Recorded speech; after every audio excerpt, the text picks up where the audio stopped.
One woman is injured, one man in police custody tonight following a shooting late this morning in Sioux City. It all happened around 11:30 this morning in Sioux City's Morningside neighborhood near the entrance of Hive Hair Studio. That's just off South Lakeport Street and Applewood Avenue near Graceland Cemetery. Now, police have arrested Anthony Hayes Jr. of Sioux City tonight. He's charged with attempted murder. KTV's Kaylee Doms was on the scene this morning. She spoke with investigators about the investigation. When officers arrived on scene about 11:30 a.m., they located a adult female suffering from a gunshot wound.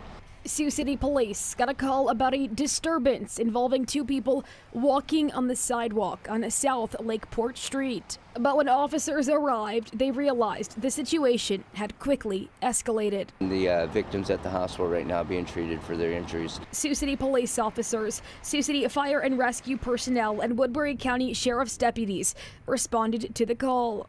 Medical aid was rendered to her and she's transported to a local hospital. The shooter fled the scene.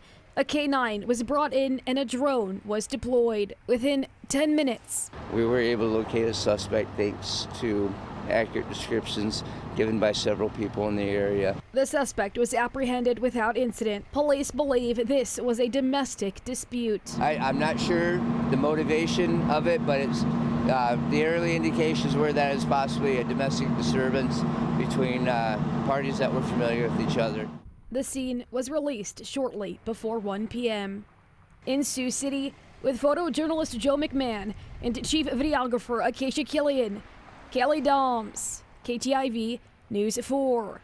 And right now, police are asking any neighbors or residents in the area to review any doorbell camera footage they may have before, during, and after that shooting and contact Sioux City Police with any information. The location of that shooting also led to a response from the Sioux City Community Schools to protect students in that area. The district sent a message to families of students at East High, East Middle, and 3 elementary schools that due to police activity, those schools were briefly placed on secure status this morning.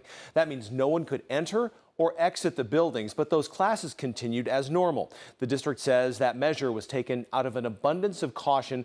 All students and staff were safe.